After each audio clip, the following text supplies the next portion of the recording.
خوږو لیدونکو، نن درته د ښځې او خاوند په اړه جالب داستان لرم. تمه ده تر پایه یې وګورئ او زموږ چینل در سره سبسکرایب کړئ.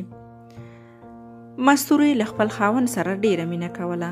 مستوره ډیره حیا ناکه وه. یوه ورځ یې خپل خاوند نه غوښتنه وکړه چې کور کې ولاړه ونه ووهي. خاوند یې ورته وویل دغې ونې څه ستونزه جوړه کړې ده چې ته وایې ونه ووهه. مستورې ورته وویل دغې ونې ته مرغۍ راځي او د دغه مرغو سترګې په ما لګېږي. زه غواړم چې له مرغیو هم ستر او پرده وکړم. خاوند چې د ښځې دومره حیا ولیده نو پاڅېد او سمدواره یې هغه ونه ووهله. څو ورځې وروسته یې خاوند چیرته د کوم پروګرام لپاره د تګ اراده وکړه. له کوره ووت خو څه شېبه وروسته هغه کس یې خاوند ته زنګ ووهه، کوم کس چې د پروګرام ورته بلنه ورکړې وو، او ورته یې وویل د اوس لپاره ماته یوه ستونزه پیدا شوه نو ته هم نن مه راځه. کله چې د میرمنې خاوند له 2 ساعته سفر وروسته کور ته راغی نو ګوري چې په کور کې یې له میرمنې سره بل څوک ناست دی. خاوند چې هر لامل و ښځې ته څه ونه ویل او له هغه کلي یو لرې ځای ته کډه وکړه.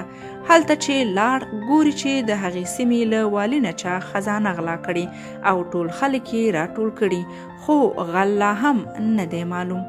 والی له مسؤل کسانو نه د غل پیدا کېدو غوښتنه کوي، خو مسؤل کس ورته وایي چې د دې سیمې ټول خلک همدا دي، خو یو کس پاتې دی. هغه کس په یو جومات کې ناست دی او ستر تقواداره انسان دی.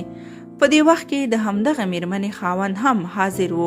هغه سمدستي والی ته وویل غل ماته معلوم دی، زه به یې درته راولم. دغه کس د والی مسؤل کس ته وویل هماغه شیخ ماته راولئ.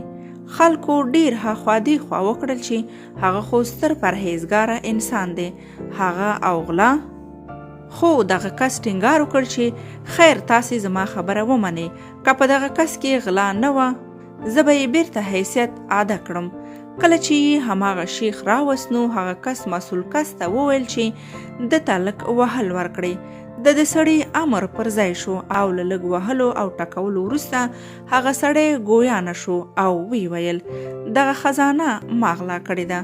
مسؤل کس له سړي وپوښتل چې تا څنګه دغه ډول کس کې چې په ظاهر انداسې ستر پرهیزګاره او تقواداره انسان دی غلا دې پکې پیدا کړه؟ هغه کس ورته وویل کله چې یو چا په اسلام او یا د ژوند په نورو چارو کې ډیر افراط او تفریط کوو نو پوه شه چې تر شا یې لویه کیسه شته چې د هغې د پټولو لپاره او د خپل ځان د پاک ښودلو لپاره یا خو د ژوند په چارو کې ډیر افراط کوي او یا هم له ډیر تفریط څخه کار اخلي تر څو نور خلک یې ریښتینې څیره ونه پیژني. نو درنو لیدونکو، راځئ چې د ژوند په هره چاره کې ریښتینې او پاک اوسو او د ژوند په هره لاره کې میانه رو اوسو.